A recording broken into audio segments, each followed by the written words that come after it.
Alors, très bonne question du caméraman. L'effet de groupe en musculation, l'effet de groupe. On parle de la progression justement. Moi, c'est personnel. Je sais qu'il y a des gens, j'entraîne des gens qui ne peuvent pas faire autrement que s'entraîner avec un partenaire parce que ça leur donne une drive, ça leur donne un kick. En fait. Et je comprends totalement. Personnellement, moi, ça se dit ça. Ça se répétait quoi. J'estime que la musculation, toute discipline confondue, c'est une méditation profonde. C'est une communication avec le soi. C'est un retour vers soi. C'est comprendre soi. Comment, c'est la proprioception quoi. Je veux dire, mon corps, comment je congestionne, comment je contracte le muscle, comment je lève une charge. C'est une méditation. Une méditation à plusieurs, c'est un peu plus compliqué. Moi personnellement, je préfère m'entraîner solo. C'est un peu mieux, au moins on se concentre sur ce qu'on fait, sur le mouvement, sur ce qu'on doit faire en fait. Quand vous êtes à plusieurs, ça se transforme en cours de récréation, c'est la crèche, tout le monde se parle, on parle du week-end, on parle de cul, on parle de boulot, on parle de tout et n'importe quoi, et on fout en l'air ses temps de repos, on fout en l'air ce qu'on était en train de faire en fait. On a du mal à se reconnecter à soi et à sa séance. Donc, moi je vous dirais, de vous entraîner seul, c'est bien. Si vous ne pouvez pas, faites en sorte de vous entraîner avec une personne qui a le même objectif que vous, du moins le même but. Après, on peut s'entraîner avec quelqu'un qui a d'autres objectifs, mais qui a cette capacité à rester focus dans l'effort et dans l'entraînement. Voilà. Je pense que c'était une bonne question. Il fallait en parler, je pense. On parlait de l'effet de groupe, justement. L'effet de groupe peut vous entraîner vers la blessure, dans le sens où, généralement, je prends l'exemple d'un gars qui est venu me voir il n'y a pas longtemps. Il me dit, je progresse plus, je sais pas, un truc qui va pas, je m'entraîne avec un gars, ou alors j'ai demandé à tel gars, il me dit que c'est assez bien de faire comme ça, alors qu'en fait c'est tout l'inverse. Donc, faire confiance au mec avec qui vous vous entraînez, ou qui vous tchatchez, ou peu importe, va peut-être vous emmener vers la blessure, indirectement, de manière inconsciente. Et voilà, c'est pas forcément la faute du mec, c'est pas sa faute. On n'est pas fautif d'avoir fait confiance à la personne, c'est tout, ça arrive, c'est comme ça, c'est les rapports humains, ça se fait comme ça. Donc, c'est important aussi, si vous entraînez avec des gens, Why are you gay? de connaître votre corps d'abord, avant de connaître le corps de l'autre, hein, c'est pas le plus important, et de ne pas écouter n'importe qui, d'avoir une bonne base en musculation avant de pouvoir vous entraîner avec quelqu'un de sérieux. Donc si vous entraînez, déjà entraînez-vous avec quelqu'un de sérieux et qui a les mêmes objectifs que vous, sans écouter les voix de droite à gauche, de dire oui mais ça c'est mieux, ça c'est machin, non, écoutez-vous vous-même et apprenez de vous-même. Si vous avez du mal déjà à vous entraîner seul, prenez un coach qui va essayer de vous driver, vous pousser. Parce qu'il y a vraiment des mecs qui arrivent, c'est pas leur sport. On voit que c'est pas leur sport, ils veulent progresser, mais c'est pas leur sport, c'est pas leur truc, mais ils veulent absolument persévérer dans le muscu. Si c'est pas fait pour vous, barrez-vous. Barrez-vous, faites des quilles, faites du football, faites du basket. Ça pourrait être grincheux de parler comme ça, mais c'est une vérité. Mais t'entends quoi par pas être fait pour le sport là? Dans le sens où la personne n'a pas le goût de l'effort.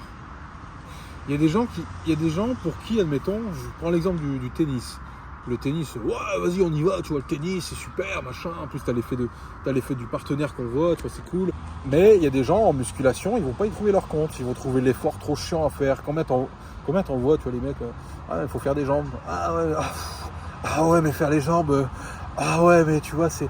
Non, mais je fais les mollets parfois, tu vois. Et ça, on en retrouve, mais tout le temps. On a tout le temps des gars comme ça. Pour moi, si t'es pas prêt à faire les jambes, tu vois, à tabasser les jambes, tu vois, vraiment à brûler tes cuisses, c'est déjà un repère que c'est pas fait pour toi. Parce que t'as pas le goût à l'effort. Ou alors, il y a des gens qui aiment bien faire ça pour l'aspect santé. Là, attention, on parle de l'aspect bodybuilding violent, brutal, pour les malades mentaux. Voilà. C'est de ça que je parle.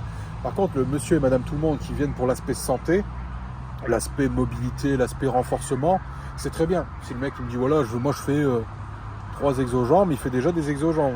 Dans l'idée c'est ça, moi je veux parler de ça. Il y a effort et effort, bien sûr. Là, on parle de performance, on parle de progression, on parle de musculation dure, quoi. Après, est-ce qu'il faut pas apprendre à aimer, justement? Oui, oui. Oui, oui, parce que, par exemple, moi c'est un très bon exemple, c'est une très bonne question. Apprendre à aimer. Il y a des exercices, par exemple, en musculation qu'on n'aime pas forcément faire, mais le fait de s'intéresser à l'exercice... Moi, je prends l'exemple du bench. Moi, le bench, j'ai extrêmement bien progressé, je suis vraiment content de moi, vraiment, je me le donne, c'est super, j'ai vraiment bien progressé là-dessus, je suis vraiment content. Mais il y a des gens qui vont détester, comme moi au début. Moi, je détestais le bench bar, j'ai trouvé ça infâme, écœurant, horrible à faire. C'était une torture. Pourquoi? Parce que j'avais pas les bons axes de mouvement, j'avais pas compris comment lever la charge, comment utiliser mes leviers pour ça. Je commence un peu à parler du nez, non? Ça passe. Ça passe. Et le truc, c'est que quand vous avez compris comment fonctionne un mouvement, et qu'en plus de ça, ce mouvement, du coup, vous procure une bonne sensation, un bon feeling et une progression en termes de muscu en force, vous allez commencer à aimer le mouvement. Donc ça peut aider à la progression aussi. Ça me fait penser à moi, je pense que c'est le cas de plein de gens. Le squat, pourquoi personne ne le fait? C'est parce qu'ils n'aiment pas la sensation. Parce que etc. le squat, c'est à mon sens le mouvement le plus technique. Aussi. Après, c'est à mon sens parce que j'ai des longs fémurs. Faut pouvoir garder un dos droit, faut bien placer sa barre. Le squat, c'est vraiment un sport à part, comme disait Tom Platz. Je prends toujours les références parce qu'il a raison, c'est un sport complètement à part.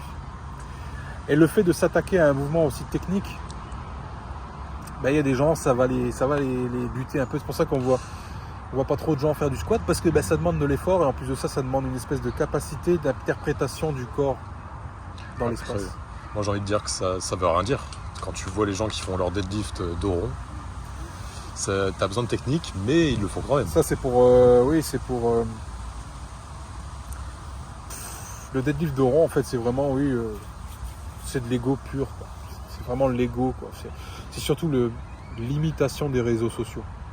Je veux imiter celui qui lève fort. Moi aussi, je peux lever une charge. Moi aussi, je peux faire ça comme lui, il le fait. Tu vois, c'est cette espèce de débilité profonde, cette espèce de psyché d'enfant, cette psychologie d'enfant de 8 ans qui veut tout de suite et maintenant.